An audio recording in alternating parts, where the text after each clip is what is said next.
Ukraine और रूस का युद्ध आप हर रोज टेलीविज़नों पे आप देख रहे हैं। ये कोई नई बात नहीं है, जब युद्ध होता है तो बमबाजी भी होती है। हर रोज तमाम बम गिर रहे हैं यूक्रेन पे। यूक्रेन की क्या दशा है, आप टेलीविज़नों जब आप खोलते हैं तो आपको पता चल जाता है। ऐसे में अगर किसी परिवार का सदस्य वहाँ फँसा हो, तो उनके ऊपर ऊपर क्या गुज़र रही होगी, वही जानता है। हमारे बीच में बैठी हैं हुस्नारा खातून, ये मेडिकल की पढ़ाई करने यूक्रेन गई थीं। वहीं फँसी थीं और फिर वापस आई हुई हैं। हम असलम सिद्दीकी, आप देख रहे हैं यूपी अब तक।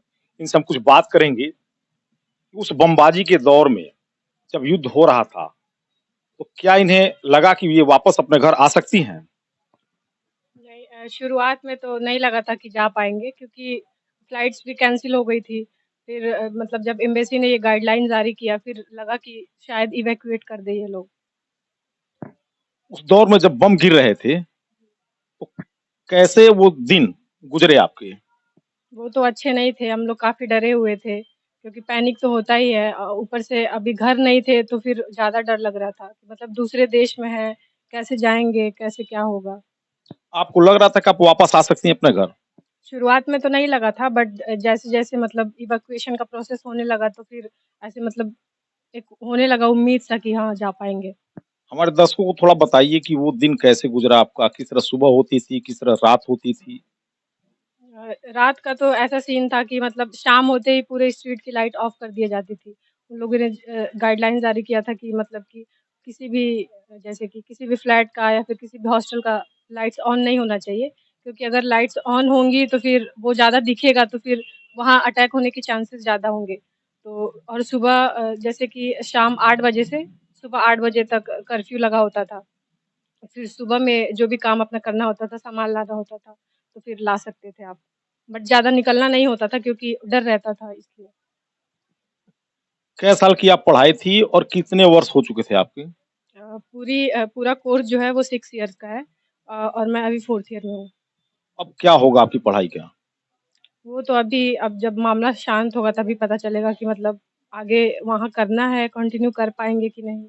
अभी फ़िलहाल सब ठीक हो जाए। वापस घर आने पे आपको कैसा महसूस हुआ? ऑब्वियस सी बात है, खुशी है, बहुत ज़्यादा खुशी है कि हम लोग अपने घर वापस आ गए और काफ़ी बच्चे अभी वहीं पे हैं तो अल्लाह करे कि वो जल्दी आ जाएँ वापस। अभी तमाम जो बच्चे हैं, यूक्रेन में फँसे हुए हैं, जो हमारे भारतीय छात्र हैं, छात्राएँ हैं, जो मेडिकल की पढ़ाई करने पहुँचे थे। तमाम वापस भी आ चुके हैं, वहाँ पे तमाम फँसे हुए हैं।